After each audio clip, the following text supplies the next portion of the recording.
Hi, insert name here. Let me show you a secret. Yesterday, Ludwig, who's a level designer at DICE, tweeted, "Fun fact, there is a pile of metal sheets on the bridge of twisted steel, forming a ramp. Near it, there are a bunch of explosive barrels and a big fuel canister. If you manage to make a sweet enough Kurbelwagen jump off the ramp, you will be provided with a sweet backdrop." So Ludwig is one of the guys that worked on Twisted Steel, and obviously he's put a little Easter egg in there, so let's go and have a look. On the bridge here, yes, there is in fact a small metal ramp, some explosive barrels and a big fuel canister next to it. That's confirmed. So what happens when you get a Kurbelwagen from the German spawn and drive it over there? Well, this is what happens.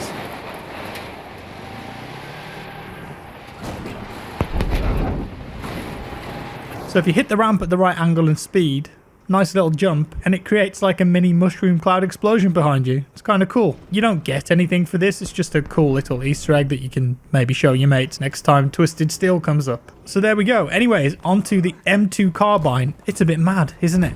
So the new chapter of Tides of War is now in full swing. Into the Jungle has brought with it not only a brand new map in Solomon Islands, which by the way has a Predator Easter egg on it, but also some new weapons and cosmetics to work towards. These weapons are actually Tides of War rank rewards rather than weekly challenge rewards, but there was a small hiccup with the launch. The M2 Carbine and the M37 shotgun accidentally released early, and so to avoid any confusion, these weapons were just given to everyone. So if you go into your armory, you will just have access to it straight away. They're default guns now, no unlocking is necessary. With that in mind, I've been playing for the last couple of days and I wanted to cover those two new weapons in this video. The Type 11 LMG will have its own video because I think it deserves it, but today we're starting with the M2 Carbine. Unsurprisingly, the M2 Carbine is based around the M1 version, and initially the M1 was intended to have a selective fire capacity, but the decision was made to put the weapon into production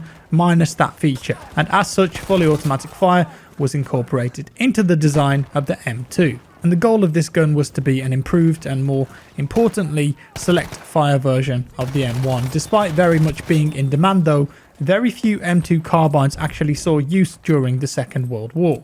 It is a cool looking gun though, so what's it like in the game? Well, in terms of stats it has a rate of fire of 830, which is pretty high, and a magazine capacity of 31 rounds again, which is decent. The damage the gun puts out though is really low, and as such you need a lot of those rounds to get kills. So while it sounds good on paper, and it does destroy people up close, the reality when using this gun is a little bit different. At close to medium range it operates well. The high rate of fire balances out that low bullet damage, but at longer ranges you are going to be using a fair amount of that 31 round magazine to get kills. I imagine there are going to be a lot of comparisons with this gun to the M1907, which is quite similar and also available on the assault class. If you hadn't already guessed though, that's the home of the M2 Carbine. The M1907 has a firing rate of 770, but it only has a 21 round magazine. And I know recently with weapon changes the M1907 got nerfed pretty hard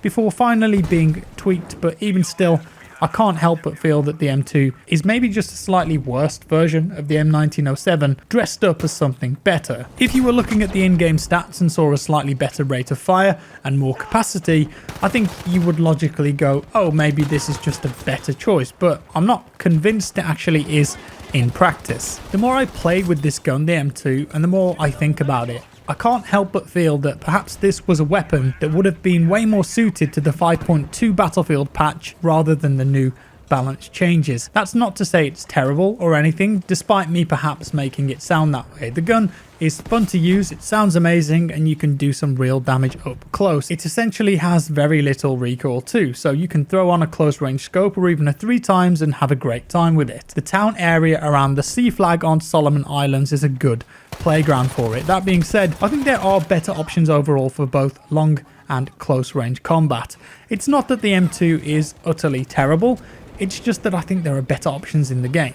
On a grand scale now, I think it's always going to be hard adding new guns into the game. There are around 40 or so weapons in Battlefield 5 right now, and players are always going to gravitate to a few good options for each class. That's just the way it is. You either release a gun that just sits there as a mediocre middle ground, or something that's so good everyone's using it, like the Type 2A. It's a tough one, no doubt, especially when you're basing weapons on guns from a period where there wasn't all that much variation between them. So let's talk specs of the M2 real quick. I went for quick aim on the right, and then the 2 hipfire buffs on the left, which are enhanced grip and polished action, before finally ending on light and stock. Pretty simple one really, nothing too unique here in the specs. You either opt for improved aiming accuracy or improved hipfire, it just depends on how you're going to use the gun. If you're super aggressive with a close range scope, then improved hipfire is definitely the way to go. But if you like to sit further back, then a 3x is worth utilizing and getting that extra aimed accuracy. Okay, so that's the M2 covered, but what about the new shotgun? Well,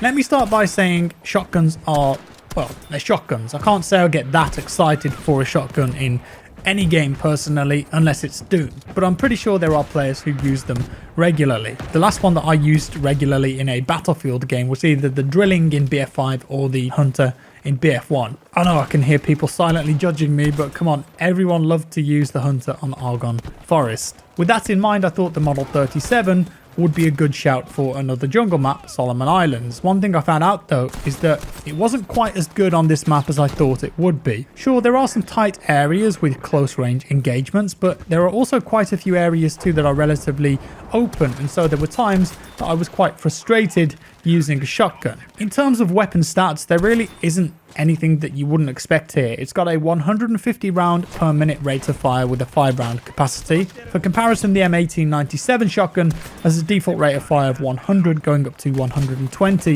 with the trigger job specialization. If you spec into the same thing with the Model 37, you can improve the rate of fire to 180. Even still, it's no drilling, and that's where the true fun is for me.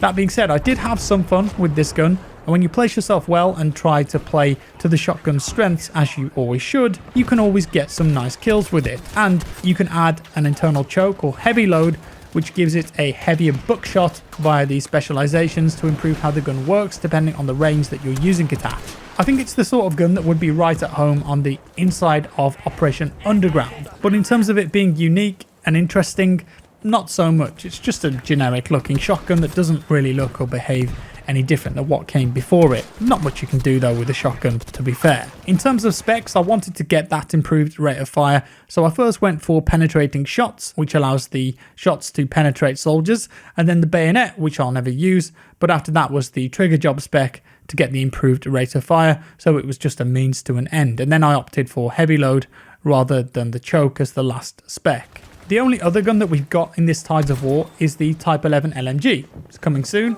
and like I said, I will cover that separately, but there are some nice gadgets here too.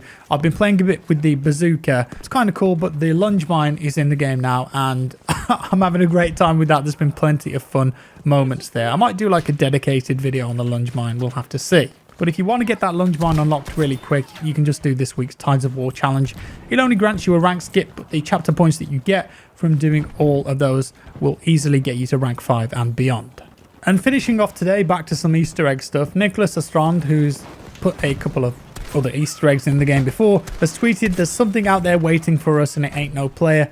We're all going to grab screenshots." I'm giving away this Battlefield t-shirt for the first person who is lucky enough to find, not solve, this time one specific Easter egg on the Solomon Islands map. The first one to share a picture or video of the Easter egg I'm thinking of will win, and I will ship the t-shirt to you. Also remember, it is randomly appearing. It's got nothing to do with what you do. Just play and have your eyes on that jungle. Happy hunting, everyone. And then he's tweeted a few pictures of Solomon Islands and then a screenshot from the movie Predator. So I would guess that there's a very low chance of the map spawning some kind of shimmer in the jungle that's obviously an ode to the movie Predator. This isn't something that I will be looking for because it's RNG, but I'd love to see it, and like Nicholas said, the first person to find it or provide evidence of it will win that t-shirt. So good luck out there. The only kind of hint that we've seen for this so far is a picture of a leaf with the green blood on it, and if you've watched the movie, you'll know that the Predator has green, almost glow-in-the-dark blood, and they find it on some leaves, and maybe there's a chance that some leaves in a certain area of the map have green blood on them, and if you follow them, it's like a trail and you'll see something in the jungle. I don't know, I'm just guessing, but That kind of makes sense in my head. It's probably something completely different to that though. Who knows? It's exciting either way. That's all for today, folks. Thank you for watching. If you enjoyed the video, leave a like. If you didn't, a dislike. Subscribe for more, and I'll see you in the next one.